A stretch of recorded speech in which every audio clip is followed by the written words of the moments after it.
Hello and good morning and welcome to A Storied Tradition. This morning we're thrilled to have Darlene Kascak of the Schaghticoke Tribal Nation with us. Darlene's experience as an educator, tour guide, museum assistant, and traditional Native American storyteller has taught her the importance of educating both young and old about the many misconceptions and stereotypes about her ancestors. Her style of teaching from a Native American's point of view allows children and adults the opportunity to have a new understanding of Connecticut's Indigenous peoples, both their lives in the past and in the present. Darlene is also a part of the Institute for American Indian Studies, or IAIS, located here in Washington, Connecticut. The Institute for American Indian Studies was incorporated in 1975 as an outgrowth of local efforts to recover New England's then largely unknown Indigenous history. Since then, the IAIS has surveyed and excavated more than 500 archaeological sites. Through archaeology, they have been able to build new understandings of the world and history of Native Americans. This history echoes throughout all history and informs us in the present. With full awareness of the importance of keeping this knowledge alive, the focus of the Institute has always been stewardship and preservation. The IAIS Museum is located in Washington, Connecticut, as I said, and has several permanent, semi-permanent, and temporary exhibits filled with artifacts presenting information on prehistoric to contemporary Native Americans. Before we begin, a little housekeeping. This program is in a webinar format, meaning that you can see the presenters, you can see Darlene and myself, but you cannot see each other and we cannot see you. So if you have any questions or comments, please put them in the chat and we'll answer them at the end of the program or however Darlene feels is the best way to do it. And also, as a really exciting thing, we're raffling off a few Native American talking sticks. These are little crafts that you can do. So they will be raffled off to attendees today and the winners will be contacted early next week. So now I'm going to hand the program over to Darlene. Welcome. Thank you. Good morning, everyone. I thought maybe it would be a good idea to start today's program with a little bit of a history lesson. A lot of times, our history books leave a lot of information out. So let me tell you a little bit about Connecticut's history. This place was once called Connecticut by the Indigenous people that lived here. The word Connecticut means place of the long water. And what they're doing is describing the Connecticut River. There are a lot of names that are still used today that came from their original names that were given by Indigenous people. So Connecticut was a lot different way back when. There were Native American people living here in our state over 12,000 years ago. Wow, a lot of people don't realize it was that long ago. 12,000 years ago, Connecticut looks completely different than what we see today. A lot of glaciers were still holding back a lot of the water. There were different animals and the land was different. There were mastodons. A mastodon is kind of like a woolly mammoth, a big, huge, hairy elephant. Can you imagine hairy elephants walking around Connecticut? Beavers were the size of bears. But there were also people here looking for resources, hunting those big animals. Now, over time, those glaciers melted, more plants grew, more animals start coming here, and more people start coming as well. And those people were eating with the seasons.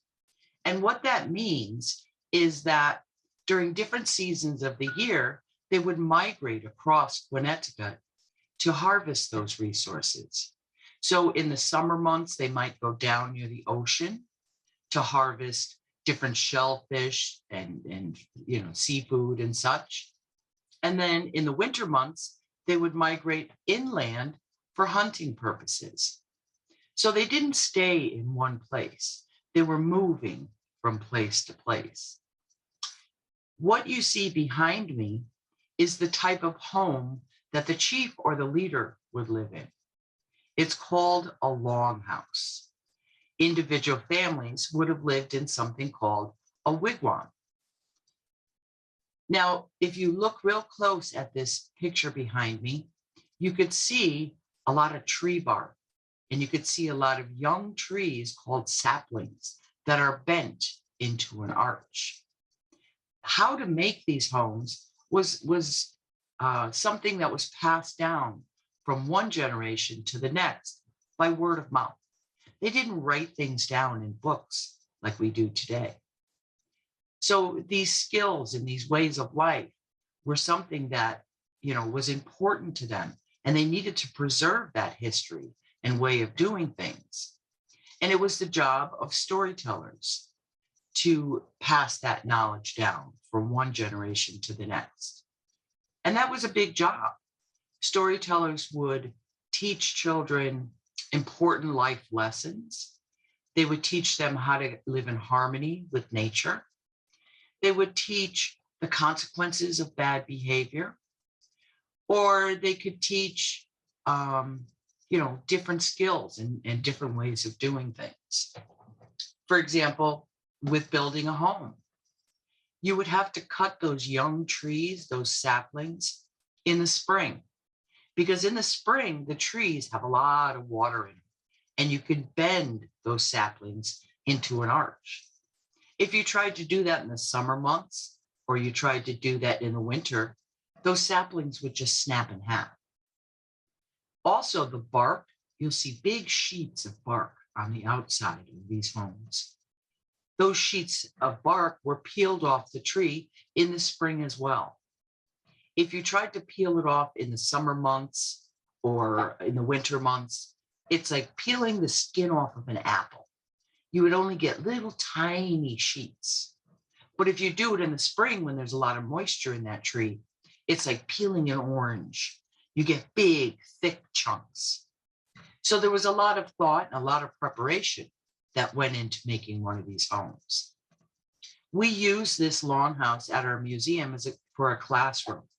We could fit roughly 25 people inside of that structure. We have a fire burning in the middle, and the smoke is going up and out the smoke hole that you see in the top of the structure. So they're really designed very well. They keep nice and warm inside because of that fire that's burning. Now, not all Native American people lived in the same type of house. Could you live in an igloo here in Connecticut? No. Your house would melt in the summertime, right? How about a teepee? That's a little trickier, right? A lot of people think that all Native American people lived in teepees, and that's not true. Teepees were designed with a special function in mind. Out in the plains area, a different area than we live in, buffalo was a major resource for them, major food source. So their lives revolved around chasing buffalo herds from place to place.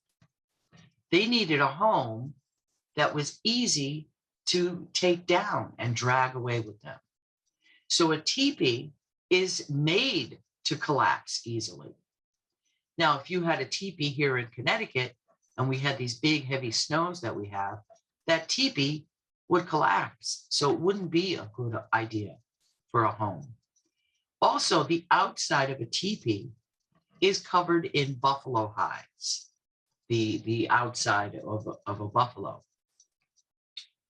We didn't have buffalo here in Connecticut. So it would take a lot of deer hides to cover an entire house. We also would need those deer hides to keep us warm because our climate is colder. So as you see, not all Native people lived the same. They were different depending on where they were from. I just thought that would be some interesting information for you. So let me get back to a little bit about my ancestors. I belong to the Schaghticoke Tribal Nation. We have a reservation in Kent, Connecticut. A reservation is land set aside for Native people to either live upon, gather resources, and so on. So our reservations are very important to us. But often the lands that they set aside for us didn't have all those things that we needed in order to survive. So many of us do not live on that reservation. Although we go there for our ceremonies, we go there to collect our medicines, we go there to celebrate and to hike and just, stay connected to the land and to our ancestors. There are 5 reservations here in Connecticut. There's the Mashantucket Pequot, there's the Mohegan, there's the Pequot, there's the Schaghticoke, and there's the Golden Hill Pagusset Reservation. The Golden Hill Pagusset Reservation is down near where you are. It's in Trumbull, Connecticut. It's one of the very first reservations ever established. But today, it is one of the smallest. It is only a 1/4 of an acre. That's the size of a parking lot. It's not possible for all of those Native people to live on that land. So like I say, we still hold those lands very sacred and special in our hearts, but it's not always possible for all of us to live there. Now, over time, Native people changed the way they were doing things based on new discoveries, new ways of doing things. For example, when they started to use the waterways, the rivers and streams for travel, that had a big impact on their lives because now it wasn't necessary for the entire group to move from the inlands down to the ocean to collect resources, or the ocean people to go inland to hunt. Because now with a dugout canoe or a birch bark canoe, they had the ability for the hunters and gatherers to travel along the waterways to look for resources. So it wasn't necessary for everyone to go.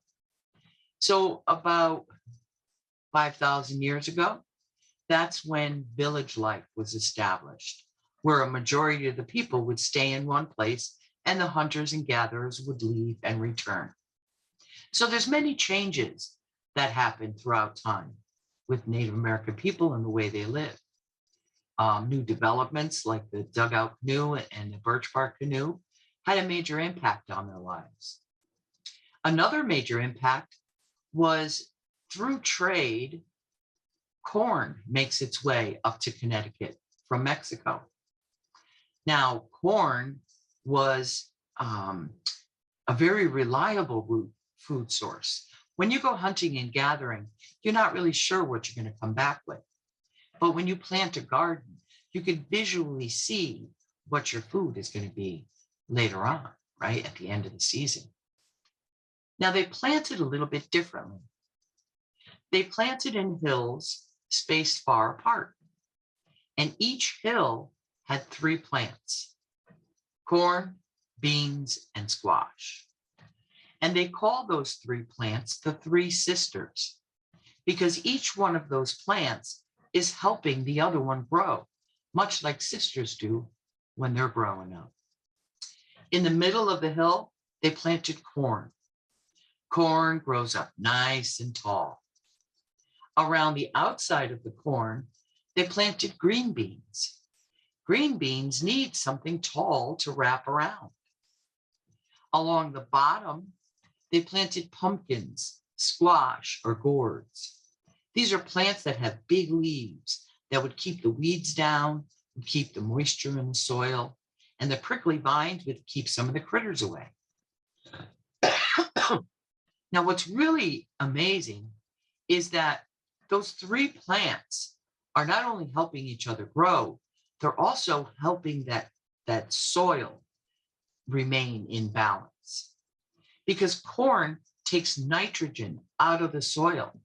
And if you take the nitrogen out of the soil, that soil doesn't produce the following year. But green beans, that other plant that they planted around the corn, puts nitrogen back in the soil.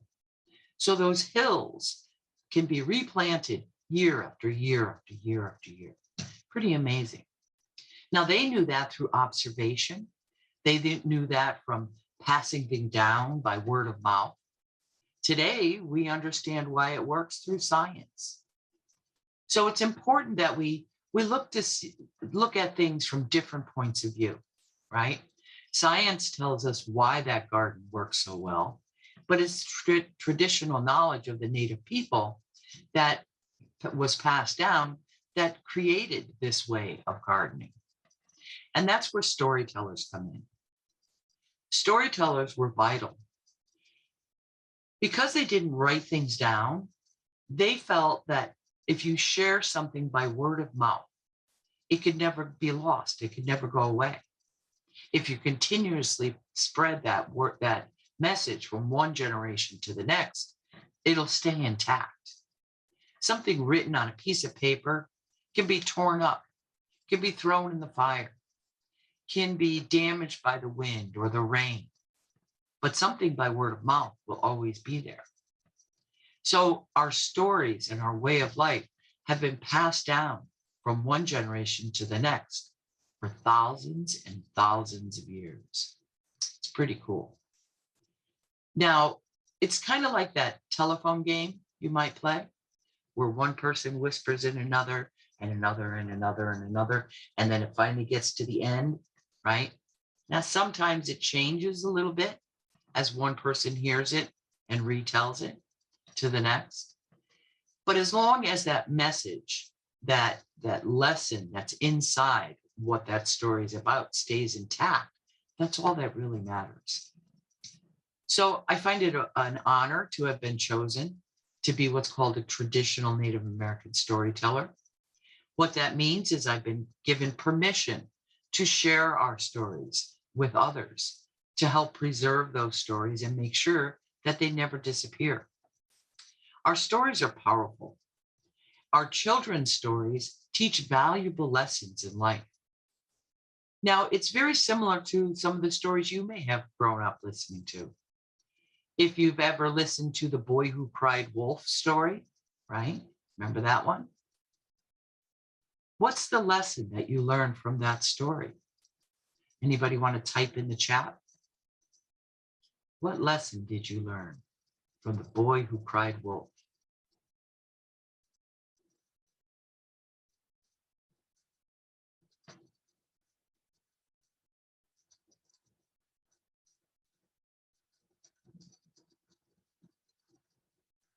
I'll give you a clue.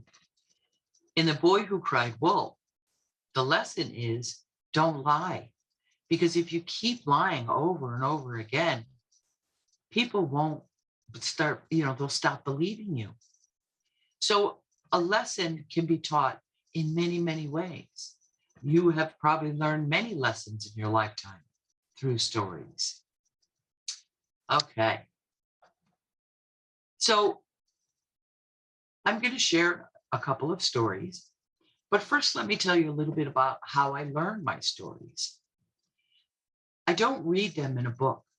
I don't listen to something on YouTube or a video. I sit down with an elder, someone older than me, and that person gives me that story by word of mouth, and it's a gift. And gifts are meant to be shared, right? So in my lifetime, I have to memorize the 12,000-year history of the Schaghticoke people. And I have to memorize over 250 different stories. That's hard, right? It's very hard to memorize things. So to help me, my very first storytelling teacher gave me a rabbit bag. Somebody's sneaking out. So this is my rabbit bag. It's a beautiful fur that came from a rabbit. Absolutely wonderful to feel and touch. And inside of my rabbit bag are reminders. things that help trigger my memory about a specific story. So this was the first guy to jump out at me. So I'll tell you how Chipmunk got his stripes story. Now there's many, many versions of this story. This is the one that was told to me. A long time ago, animals didn't look the way that they do today. Let's talk about the chipmunk. The chipmunk was solid brown, very boring in color. But he was a curious little fellow, going up to everyone he met, chattering about. Quite often, they found his behavior to be annoying, and they would tell him to go away. They would say, "Leave me alone." So one day, he took their advice. He ventured off to a forest far, far away, one that he had never been to before. He discovered new hills and new valleys. He discovered new rivers and streams, new stone walls to leap across, new trees to climb. While he was up in one of those trees, he spotted a new friend. It was a bear. He ran up to that bear. He climbed up that bear's leg, up over that bear's hip. He jumped on that bear's shoulder and yelled in his ear, "Hey bear, let's go fishing. Hey bear, let's climb the mountain. Hey bear, let's pick some berries. Come on, bear, come on, bear." Said the bear. "Go away, leave me alone. I do not like that chatter." Chipmunk, he wasn't known for being a very good listener. He snuck over to the other side of that bear. He climbed up that bear's other leg, up over that bear's hip, onto that bear's shoulder, and he yelled in his other ear, hey bear, let's go fishing. Hey bear, let's climb the mountain. Hey bear, let's pick some berries. Come on, bear, said the bear. "Go away, you make too much noise, and I do not like that chatter. Leave me alone, I am not going to warn you again." What do you think? Do you think Chipmunk listened? No. He snuck around to the back of that animal. He climbed up that bear's back leg, up over the bear's rump, onto the bear's back, and then he tiptoed onto his head, and he popped down and started to yell, hey bear, let's go fishing. Hey bear, let's climb the mountain. Hey bear, let's pick some berries. Come on, bear, said the bear. "I warned you." And he grabbed that chipmunk and he held him tightly in his claws. Uh-oh, thought the chipmunk. I might be the perfect size for a bear snack. I better try to get away. So Chipmunk did what chipmunks do better than anybody else. He wiggled, and he wiggled, and he wiggled, and he wiggled, and he wiggled so much he was able to break himself free, but not without the 3 claws of that bear leaving stripes down his back. And when you see a chipmunk today, he still carries those stripes from that encounter with the bear. And when you see a chipmunk today, he doesn't run towards you anymore. He runs away. So this story has many, many valuable lessons. Can anybody think of something that they learned from this story? You could type it in the chat.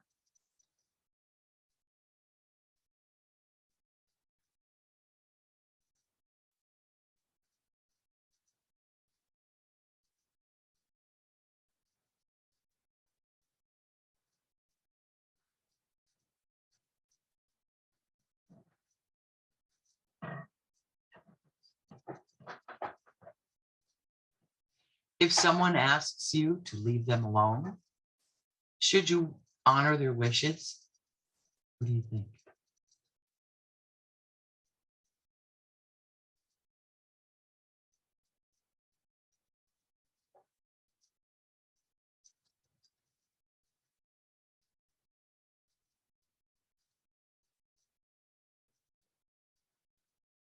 If someone asks you to give them some space If they don't want you annoying and pestering them, and they ask you politely, you should listen and honor those wishes, right? You shouldn't still continue to pester them and, annoy them, because something bad could happen, right? Also, there is a lesson in this story that parents have been teaching their children for thousands and thousands of years. That chipmunk, he didn't know that bear. That bear was a stranger, right? So stranger danger is something that parents have been concerned about teaching their children for many, many years. So try to remember this story. If someone asks you to, give them some space, leave them alone, try to honor their wishes. Because if it were you, you would want them to honor your wishes, right? So do you see how our stories work?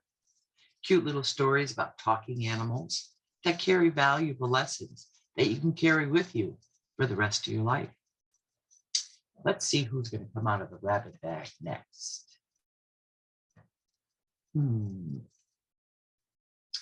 How about this guy?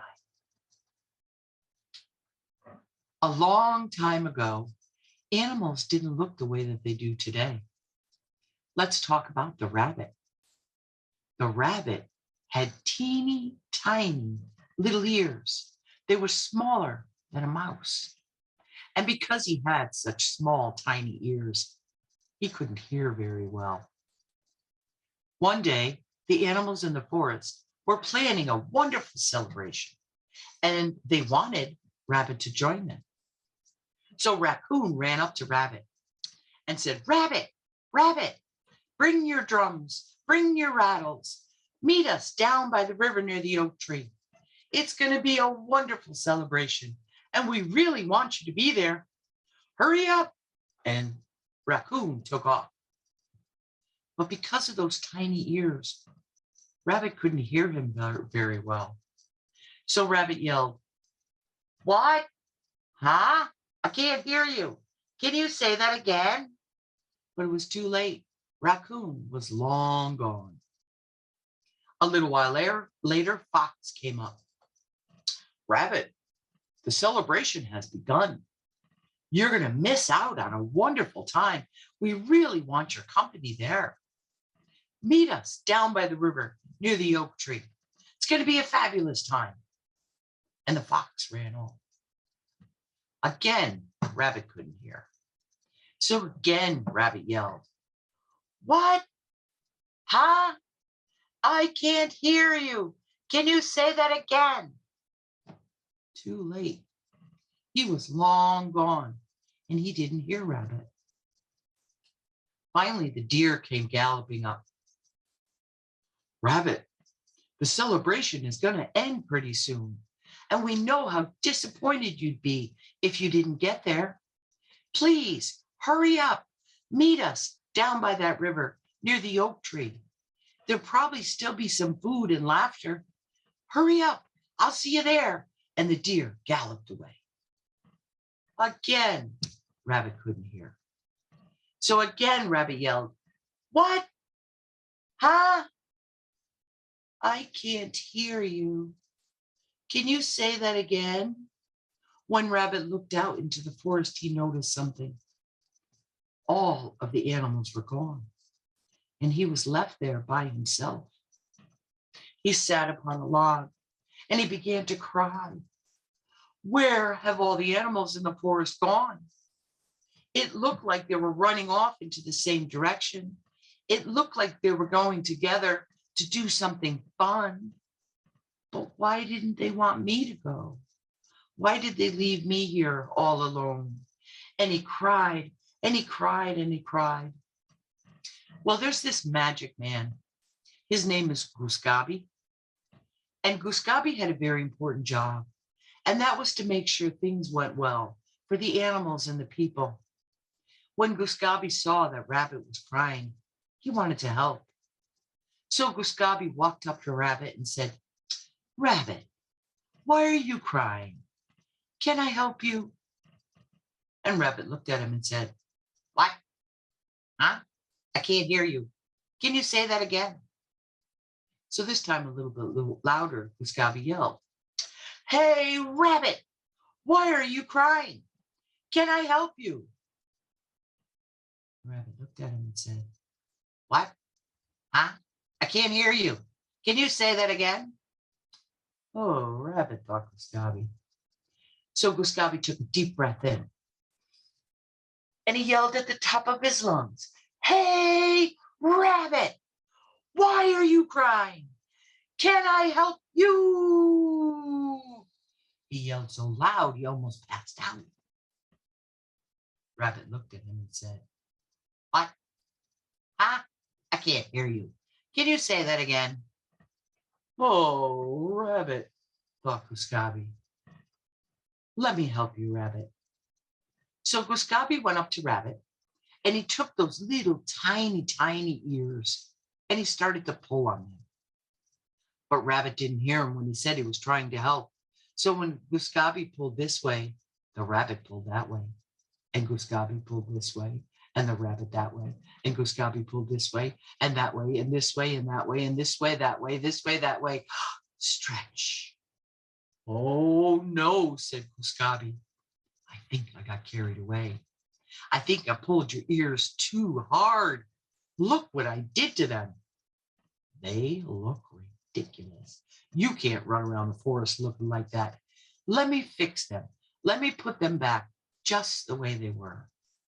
So Gustavi raised his hand over the rabbit's head, and he was going down to just fix those ears when Rabbit yelled, "No! Stop!" Why do you think Rabbit yelled, "No, stop"?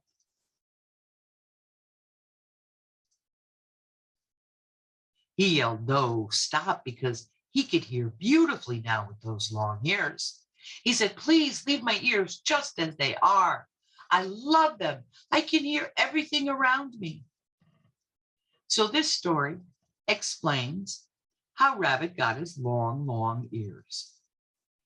But more importantly, it teaches a very valuable lesson. First of all, if you meet somebody who has trouble hearing and they can't hear what you're saying, there are other ways that you can communicate with them. The animals could have used sign language. They could have written it down. They could have grabbed him by his little paw and led them there. They could have made hand motions like this. There were many ways that they could have communicated with him, but they didn't stick around long enough to see if he understood what they said. They were in such a hurry to run off. Also, in your lifetime, you're going to meet people who are different than you. Maybe they can't hear, maybe they can't see or talk or walk, but they still want to have fun, just like you.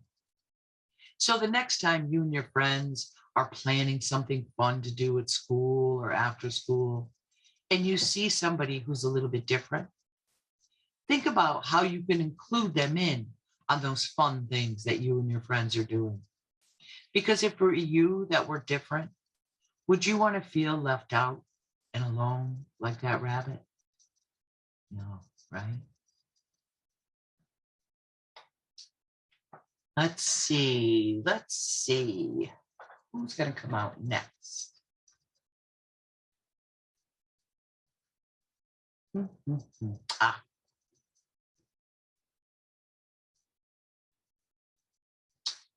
Frog.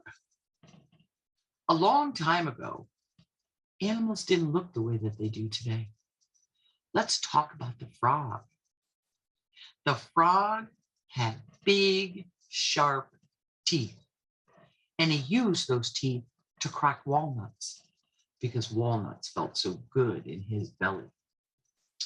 But Frog, he didn't like to do hard work. So what he would do is he'd hide and he'd watch the other animals.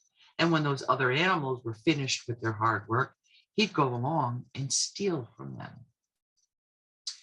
One day, Rabbit came out of her tree and she looked around and she said, I wonder how much food I have stored in caches in the ground.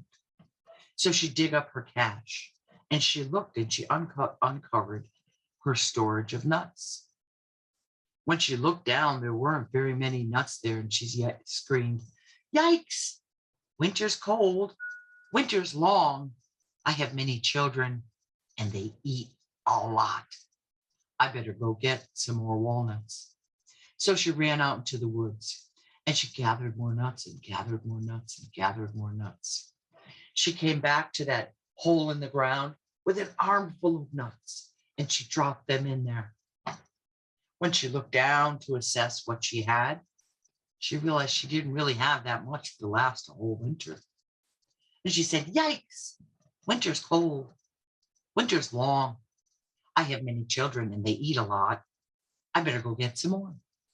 So she went back out into the woods and she gathered more nuts and gathered more nuts and gathered more nuts. While she was gone, Frog came out of his hiding place and he hopped, hopped, hopped, hopped, hopped over to the squirrel's hiding place. And he grabbed those nuts and he stuffed them in his mouth. And he stuffed them in his mouth and stuffed them in his mouth. And he cracked them with his big sharp teeth because they felt so good in his belly. And then he hopped, hopped, hopped, hopped, hopped back over to his hiding place. Squirrel came back with her arm full of nuts. She went over to that hole in the ground and she looked down. The nuts were gone. She dropped her armful of nuts and she screamed, "Yikes! Winter's cold. Winter's long. I have many children and they eat a lot." And she ran back out into the forest. But this time, she didn't run back out into the forest to gather more nuts. She ran back out into the forest because she wanted to tell someone about someone stealing her nuts. So she went to the maker of all things. And the maker of all things, well, he knows all things. She said, "Someone is stealing my nuts. Winter is cold and long. I have many children and they eat a lot. And if someone keeps stealing my hard work, I'll never have enough food to store for them for the winter months. I need your help, maker of all things." Said the maker of all things. "Yes, you are right, squirrel. I have created enough on this planet for all of you. You just need to do your own work to provide for yourself. No one else should come along and steal someone else's hard work. That's just not right. We need to put an end to this, and we'll do this tonight. Tonight, I will call a meeting of all the animals in the forest, and we will find out who it is who's stealing your nuts." So that night, all the animals assembled. And the maker of all things got up and he said, "We have a very serious problem here. There was someone amongst us in this forest who is a thief, who is going along and stealing Squirrel's nuts. Now, Squirrel needs these nuts to feed her kids during the winter months. And if not, they will starve. And that is just not right. She's doing that hard work. She's preparing for those winter months, but someone else in their lazy actions is coming along and just stealing them. Whoever it is who is stealing Squirrel's nuts, if you come forward today and you confess to what you've done, nothing bad will happen to you.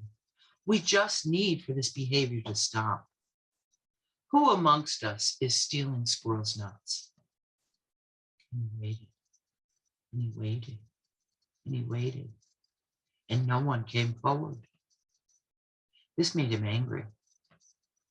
He said, "Well, I know for sure that one of us is a thief, and that person is not coming forward. So that also makes that person a liar. We need to get down to the seriousness of this. Who is it amongst us who is stealing those nuts? I need you to come forward and tell us that you will stop." And he waited and waited and waited. And still no one came forward. Maker of all things started looking around. He pointed to the bear and he said, "Bear, did you steal squirrel's nuts?" "Huh, I am bear. I am big, I am strong. I shake the trees, the nuts fall down. I don't need to steal nuts from a tiny little squirrel. I did not steal those nuts." "Calm down," said the maker of all things. "I'm just trying to get to the bottom of this. Thank you, though." He looked around.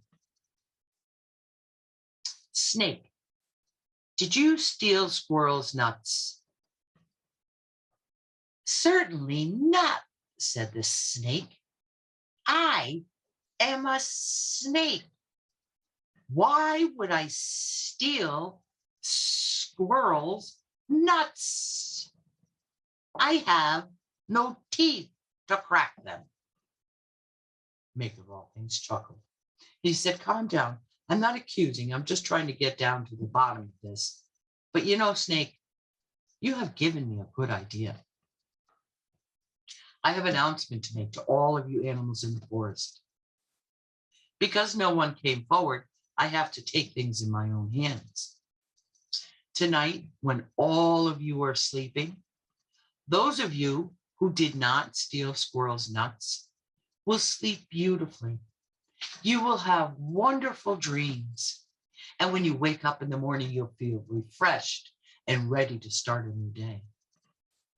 But that one amongst us who is a thief and a liar, they will not have a good night's sleep. They will have nightmares all night long, and they will toss and turn and toss and turn. And when they wake up in the morning, they won't meet the day in the same way. There will be something about them that changed overnight." So all the animals went back to their homes. The bear slept beautifully because he wasn't guilty. The snake, he slept beautifully too because he wasn't guilty either. The fox, the rabbit, the deer, the possum, the skunk, they all slept beautifully, except for one, the frog. The frog, even when he tried to stay up all night long, he eventually fell asleep. And when he fell asleep, he started to have these terrible, terrible dreams. The dreams made him toss and turn and shake and shudder. And finally, he shuddered so much, it woke him up. And that's when he realized he fell asleep. "Oh no," he said, "I fell asleep. I had those horrible dreams. And when I wake up, something about me is supposed to change. I wonder what it is." He looked down at his belly. "Oh, good. My belly's the same. I love my belly. It holds all those beautiful walnuts. But what else about me could have changed? My front legs?" So he looked at both of his legs. "No, my legs are still nice and short, just perfect. Oh no, maybe it's my big, long, hopping legs." So he turned around and he looked at both of his legs. No, they're still beautiful. They're still big and long and help me hop. Maybe I outsmarted the maker of all things, and maybe nothing about me changed at all. I'm going to start my day."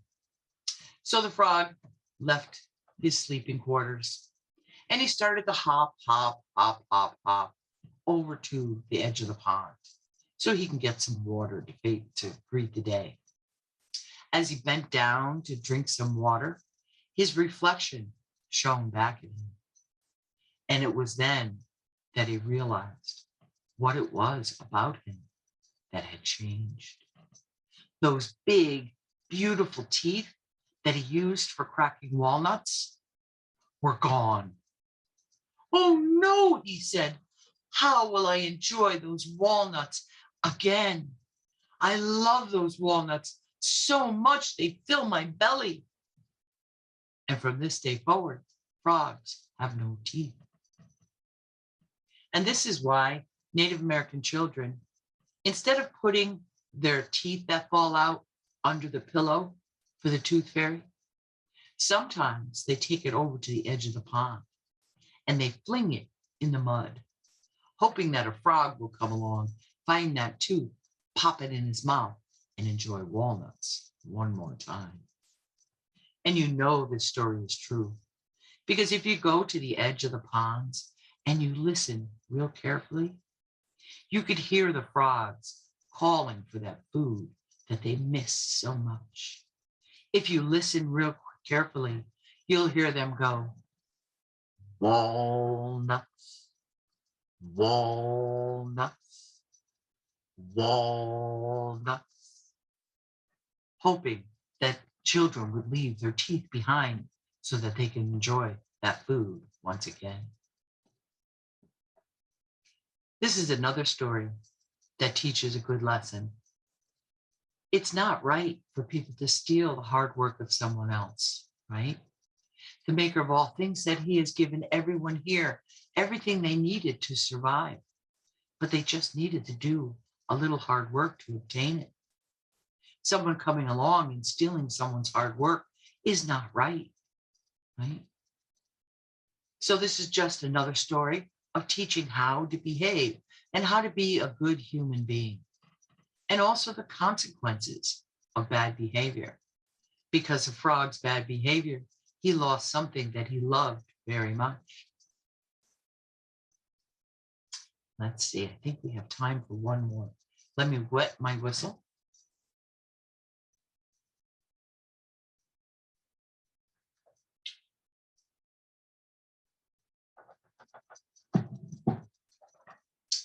Let's see who's going to come out of the bag next.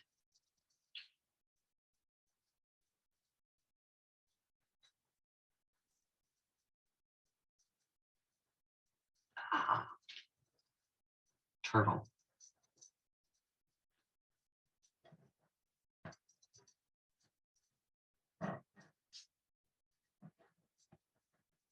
It was Turtle's first year on this planet, and he had so many things to learn and discover. He learned how to crawl. He learned how to crawl over the top of a rock, but he learned that sometimes when you climb over the top of a rock, you tumble and fall over. When you're on your shell, it's hard to move. He used to scream, yell, and holler until he realized that that didn't really get him anywhere. So instead, he taught himself how to flip himself back over. He learned how to swim. He learned how to nibble upon grasses. He learned which grasses were sweet, which grasses were bitter. It was so much that he had learned during that spring and summer. It was starting to become fall. The leaves were falling from the trees. And he noticed that animals in the forest were starting to behave in a rather peculiar way. The bears were eating food and stuffing it in their mouth and stuffing it in their mouth to fatten themselves up for the winter hibernation. The squirrels were gathering nuts. The chipmunks were gathering their food. All the animals seemed to know what they needed to do for the winter months, but Turtle had no idea. A little while later, after he was wandering in the forest, he heard all this chattering going on. So he decided to check it out and see what was up. When he got there, he noticed birds in every color imaginable sitting up in the trees. And those birds were talking back and forth to each other. We're going to go to Summer's house. Summer's house is very warm. Summer's house has food for us there all winter long. Summer's house is a beautiful place. It'll keep us warm and safe when everyone else is freezing cold. We can't wait to get to Summer's house. Well, Turtle heard this and he thought, I want to go to Summer's house. It's going to be cold and I don't know what to do in the cold. They seem to have the answer. So he walked up to one of the trees and he yelled, excuse me, I want to go to Summer's house. And the bird looked down at him and he said, Turtle, you can't go to Summer's house. Summer's house is for birds. Turtles don't go to Summer's house. You need to stay here. Oh, that's not right, said the turtle. Just because I'm different than you think I need to stay here and you get to go? Oh, no, I need to go to Summer's house. Turtle, it's not that easy. We are birds and we fly. Turtles don't fly. You have to fly to get to Summer's house. Oh, but you could teach me, said the turtle. I learned how to do many things I didn't know how to do before. You could teach me how to fly. But turtle, it's not that simple. We have wings, wings with feathers. And with those feathers and wings, we can fly. You don't have feathers and you don't have wings. Therefore, you can't fly. Oh, that's not right. Your parents didn't raise you properly. Just because I'm different, you don't think I deserve to go to Summer's house? You can teach me to fly. I've learned how to do many, many things. I learned how to crawl. I learned how to crawl over rocks. I learned how to flip over and then flip myself back. I learned how to nibble on grasses. I learned how to swim. I learned how to do many, many things. I can certainly learn how to fly. It's not that simple, said the birds. Let us think about it. Let us think hard, see if we could help you in some way. I hope so, said the turtle. I don't want to stay here and starve and freeze. You need to teach me. You need to take me with you. One of the birds looked down and said, I have an idea, turtle, but I have a very important question to ask you. Turtle, can you keep your mouth shut? Oh, yes, I can keep my mouth shut. I can shut my mouth better than anybody else.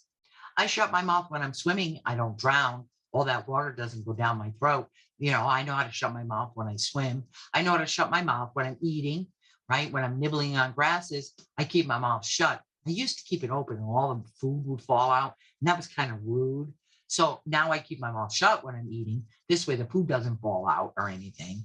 I learned how to keep my mouth shut when I flip over. I did yell, scream, and holler until I realized that that didn't get me anywhere. So I taught myself how to flip back over. I know how to shut my mouth. I can shut my mouth better than anybody else. Turtle, turtle, said the birds.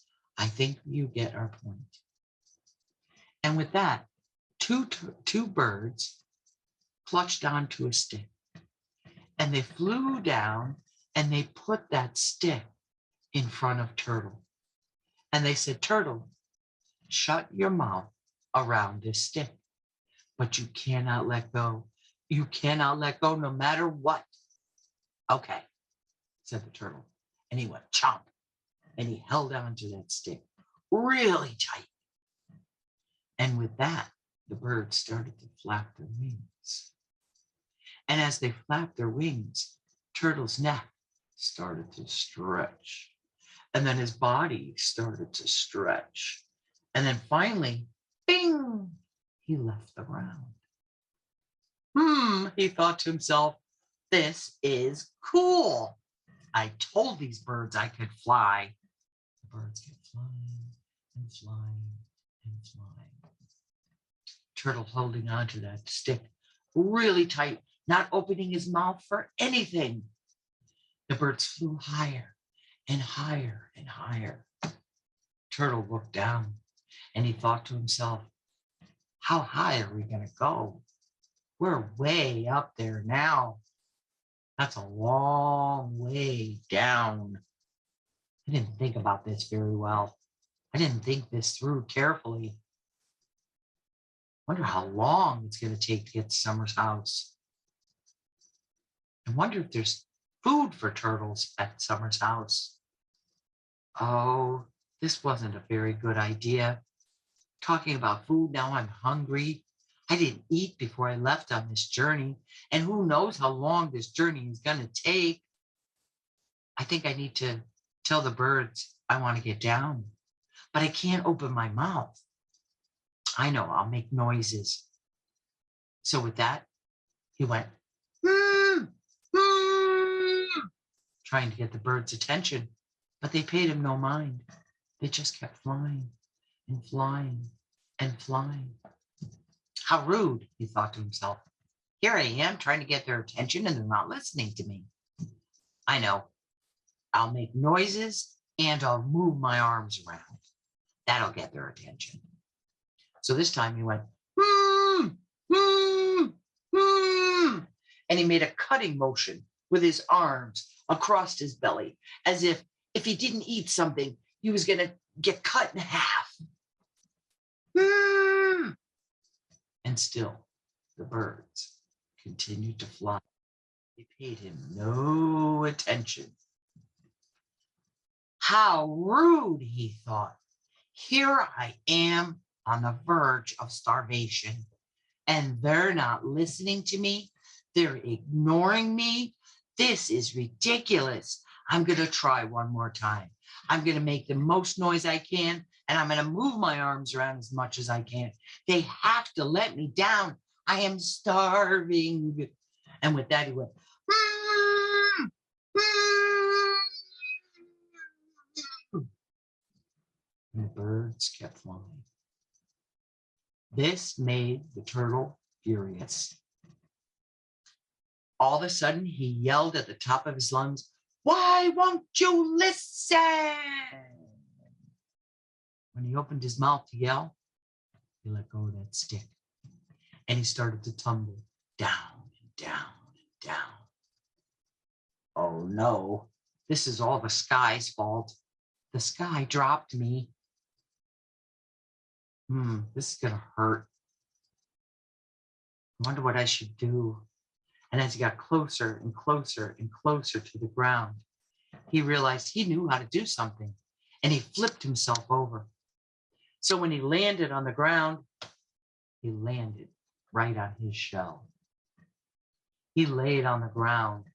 Oh, my back. That really hurt. That was a long way to go. Oh, I'm going to try to flip myself over. And he tried with all his heart until he flipped himself over. Boy, that hurt. He started to crawl, trying to get his way over to the pond. Oh, something doesn't feel right, he said. I better check out my shell. So he turned around and he looked at his shell. And he said, oh no, I landed so hard, I cracked my beautiful shell. How am I going to heal it? So he went over to the edge of the pond and he scooped up a handful of mud and he slapped that mud on its back. Ooh, that feels nice. He grabbed another handful and he slapped that on its back. And another handful and another handful and another and another and another. And soon all those handfuls of mud buried that turtle deep below. And it was then that turtle realized what he was supposed to do for the winter months. He wasn't supposed to fly like the birds. He was supposed to bury himself underneath the mud and wake up in the spring. So this story has a lot of lessons in it as well, right? Not everybody can be a bird, right? Animals are different. People are different for a very good reason. What a boring planet would be if everyone was the same. Think about people. What if all people were the same? They were the same age, they had the same kind of hair, the same skin tone, they spoke the same language, they liked the same things, they did the same thing. That would be very, very boring, right? We're each and every one of us is made different and unique for a reason. Inside of you, there's something special. There's a special gift that you were meant to share with the world. Maybe that gift, maybe you're a dancer and you're going to grow up to be a famous ballerina. Maybe you're going to grow up to be an astronaut, or you're going to grow up to be the president, or you're going to grow up to be a teacher or a doctor or a firefighter or a policeman. Who knows? It's hidden inside. But if you start trying to behave like other people, that gift that you have inside, that gift that you're supposed to share with the world, is never going to come out. And you're not going to be true to who you were supposed to be. Who you are is perfect. Who you are is exactly who you were supposed to be. So honor that. Honor that in each other. Just because someone's different than you or they do things differently doesn't make them any better or worse than you, right? They're just sharing their gift. Make sure that you share yours because you have something special that you're supposed to share with the world. Okay. Anybody have any questions before we end our program today? You have your hand raised. Did you have a question?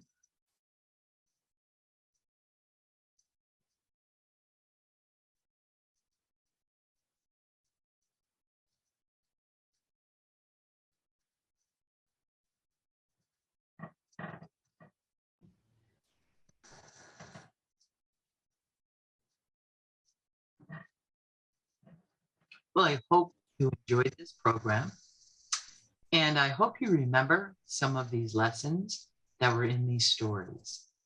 Now, the purpose of these stories is to share them. So share these stories with your friends, share them with your family, pass them down, keep those stories alive. And also learn about your own stories. Ask your parents, your grandparents, your aunties, your uncles, if there's any stories about your people that you're supposed to learn and share. It's really exciting to figure out who we are, where we came from. I hope you enjoyed this program. Thank you, Darlene. That was wonderful. I will never look at a chipmunk without remembering your story. That was really lovely. Thank you so much.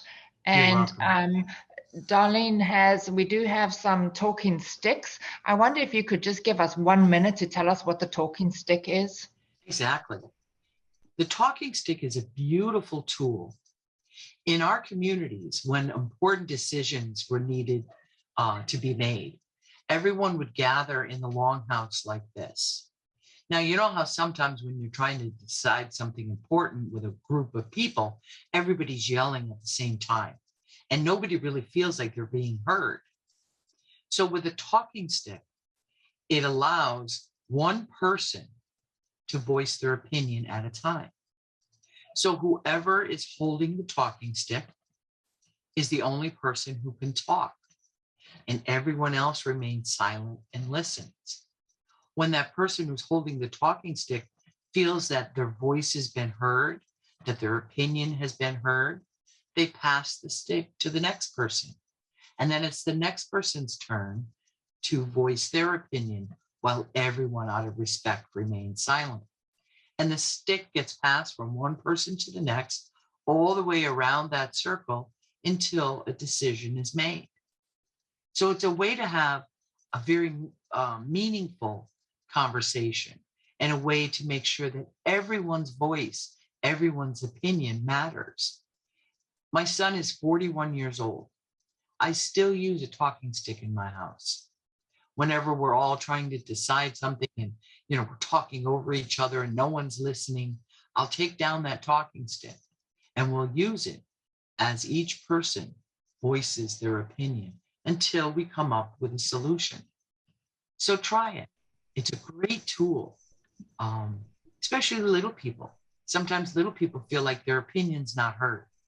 So if they're holding that talking stick, they're allowed to speak for that moment, to share their opinion, but they have to pass that stick to someone else and remain silent while they share their opinion. It's a very powerful tool.